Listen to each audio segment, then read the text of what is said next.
Are you blind? Anyway, you know? Halo teman-teman, lah ketemu lagi kita ya. Oke, saudaraku, kali ini kita nggak bahas film zombie dulu ya, tapi kita ngalur film yang bikin kalian was-was. Sebab film ini akan menghadirkan sensasi yang indah, deg-degan dan terpesona. Gimana thumbnailnya? Mantap kan? Garing ya? Aduh. Oke, saya jelaskan dulu nih. Film ini judulnya Accident, di mana ada beberapa anak muda mengalami kecelakaan. Dan apakah mereka bisa selamat? Langsung aja deh kita putar intronya.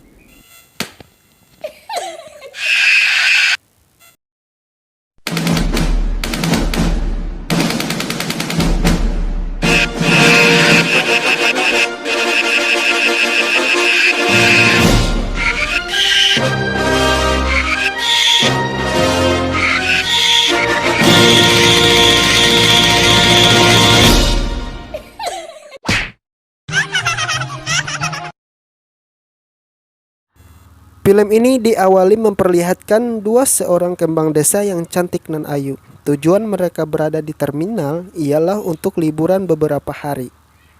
Karena bosan mager dan rebahan seperti saya, tempat yang ingin dituju ialah Danau Lahawe, di ujung perbatasan Samudra Pasifik dan Atlantik sebelah rumah SpongeBob, berbatasan dengan Kanada sebelah utara dan Meksiko sebelah selatan. Google Wikipedia. Perkenalkan, yang hitam manis ini bernama Jess, tapi bukan Jess Amalia ya. Yang putih ini bernama Caroline.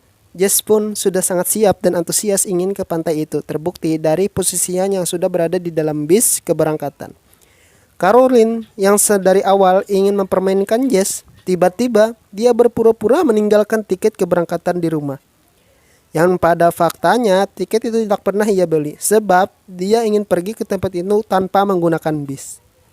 Hanya sebagai kebohongan terhadap orang tuanya, karena tidak ingin selalu diikuti. Dan pada saat itu juga Jess sangat marah, karena kecerobohan Caroline membuat mereka kehilangan tempat menuju pulau terindah itu. Caroline pun menjelaskan kepada Jess, tanpa bis pun kita bisa pergi. Jess pun berkata, "Bagaimana kita pergi?"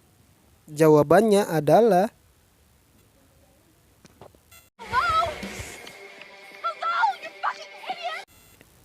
mereka pun bertemu sosok lelaki tampan menggunakan mobil sport. Seperti biasa ya kan? Wanita pasti kelepek-kelepek. Yang ini bernama Fred dan ini yang bernama Thomas. Tanpa basa-basi, mereka berangkat berpasang-pasangan di dalam mobil. Scene pun diperlihatkan kepada sebuah Alfamart dan Indomaret. Mereka bergegas membeli beberapa makanan untuk di perjalanan. Akan tetapi, pada saat mereka keluar dari tempat itu, mereka selalu diawasi para polisi yang selalu ingin minta pungli. Selang beberapa lama diawasi, mereka akhirnya selamat. Oh iya, saya jelaskan nih, mobil yang mereka bawa adalah mobil seorang bos besar yang menitipkan kendaraan ini untuk diperbaiki di sebuah bengkel ternama. Dan otomatis para pemuda yang sok keren ini ialah hanya seorang montir. Pada saat di perjalanan, Jess dan Fred asik saling bercumbu ria. Sehingga pada suatu ketika permainan Fred yang kepalang ingin ngecrot membuat Jess merasakan kesakitan. Otomatis Kang sopir Thomas merasa terganggu oleh pertunjukan yang membuat dirinya tidak fokus.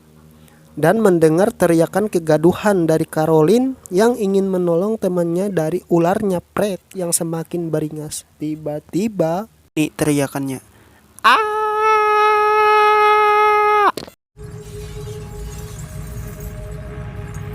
Mereka pun terluka parah dan terjepit dari badan mobil.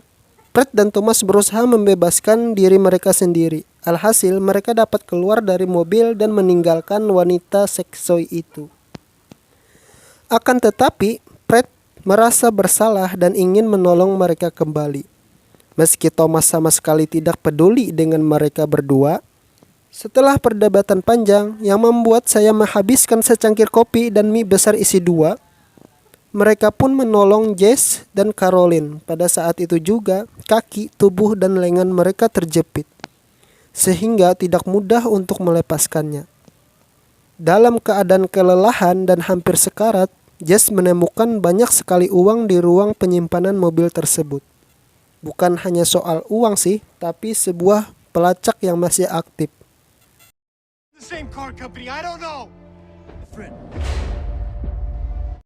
Scene pun berpindah kepada seorang polisi patroli yang merasa aneh dengan jalan tersebut.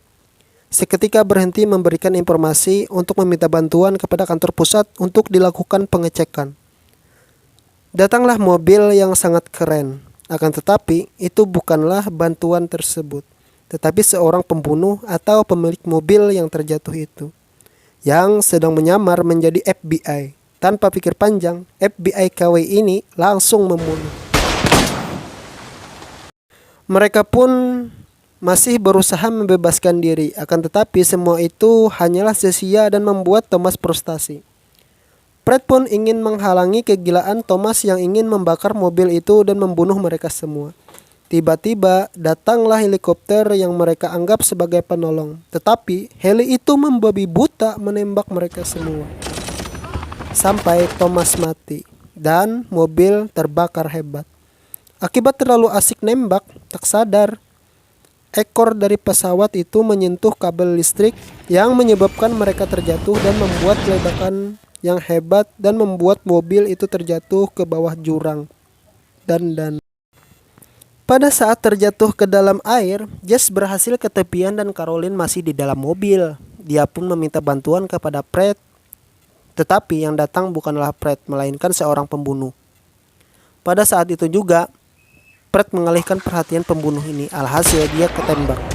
Jess pun dikejar sampai ke hutan oleh pembunuh ini. Pada suatu tempat, Jess sudah kehabisan tenaga dan berhasil ditemukan. Tiba-tiba,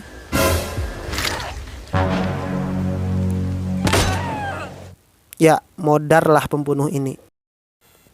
Tanpa membuang waktu yang lama, Jess pun kembali ke tempat asalnya untuk menolong Caroline. Tanpa disangka-sangka, Fred masih hidup.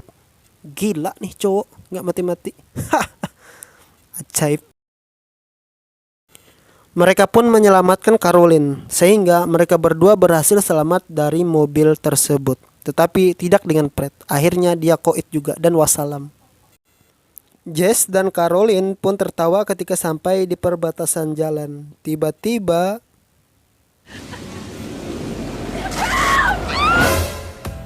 aduh, saya kira endingnya bakal happy. Modar semua. Plot twistnya bikin mematung aja nih. Aduh. Oke, pesan yang dapat kita ambil pelajaran adalah tidak boleh berbohong kepada orang tua. Ingat itu. Itu aja ya. Jangan lupa subrek ya. Nyalakan loncengnya, like and share. See you next time. Kang Pilem pamit. Bye bye.